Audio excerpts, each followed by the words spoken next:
And welcome back. We're going to be talking about elastic potential energy problems today, how to do them, what's going on with them, how to work with the equation, what the variables mean, and how to solve the problems. We have been talking about our introduction to energy concepts for our physics unit. We've talked about gravitational potential energy. Now we're going to talk about something called elastic potential energy.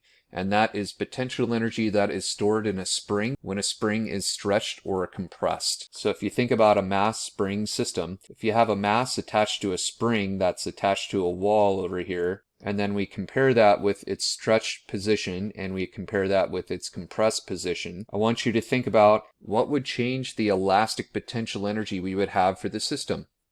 Well, one thing that comes to mind, hopefully, is the amount of stretching or compressing would certainly change how much energy is stored in a mass spring system like this.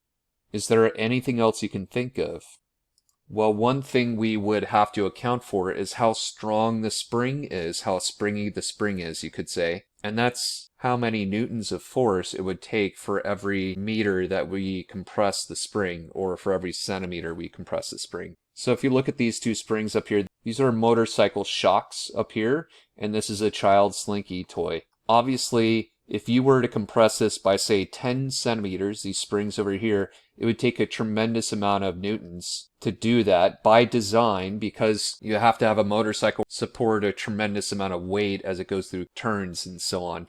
Whereas this toy is not designed that way at all. And if you were to compress this by 10 centimeters, let's say, it would take far, far less force to be able to do that. Or stretch this by 10 centimeters, it would take far less energy or force to be able to do that. So we have to account for how strong the spring is, and we have to account for the displacement of compression or the displacement of stretching. And if we can do those two things, then we can work with our equations. So see how we've done that? We've actually already conceptually derived, you could say, our equation. We've already thought about the two major things that are in this equation. So it's written like this, or it's written like this, typically. And so we can say that K is our spring constant, and that's measured usually in newtons per meter, sometimes newtons per centimeter, and it's a measurement of how much force it takes to compress or expand a spring, whereas the delta x is the displacement from the equilibrium position, not the wall. I do want to point out this is the equation that you get from the AP Physics equation sheet, and this is one case where I actually like the AP Physics equation better than you might traditionally see in a physics textbook. A lot of times you'll see this in a physics textbook, and that can lead to misunderstanding, and I'm going to show you what I mean by that.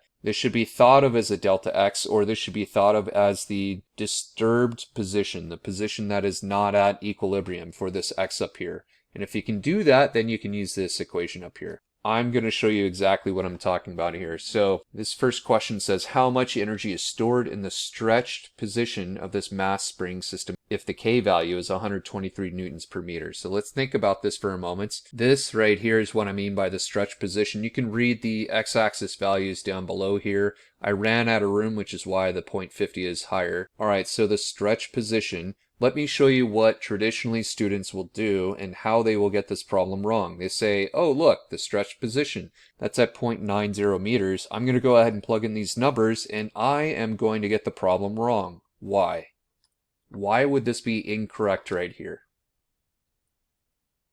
Alright, so I briefly touched on this, but I want to emphasize this is a delta x, or you could say this is the x position value at the disturbed position, not at equilibrium. In other words, we don't want to put in 0.9 here. We would want to put in 0.9 minus 0.5, or the difference between the disturbed position from its equilibrium position, which would be 0.4. So if you look at it written this way, it's a little more clear, well, quite a bit more clear, and you can end up with your correct answer down there. Alright, let's try another problem and see if you understand the concept here.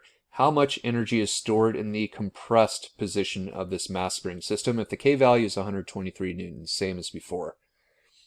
Alright, so looking at the compressed value over here and thinking about what is going to be our x value. Is our x value going to be 0.3? The answer is no. Your x or delta x, depending on how you think of it, it's not going to be 0.3. It's going to be 0.2. If you write 0.3, you will get the problem wrong. And I'm stressing this because this is a common mistake that students make when they first learn how to do this. Now you do end up with a negative value here, but honestly it doesn't matter because this value is squared anyway. So you continue to plug in your numbers and you get your answer. And that's it. That's how to understand and do these elastic potential energy problems. So hopefully that's been helpful. If you have any comments, let me know down below. And I hope everyone has a great day. Take care.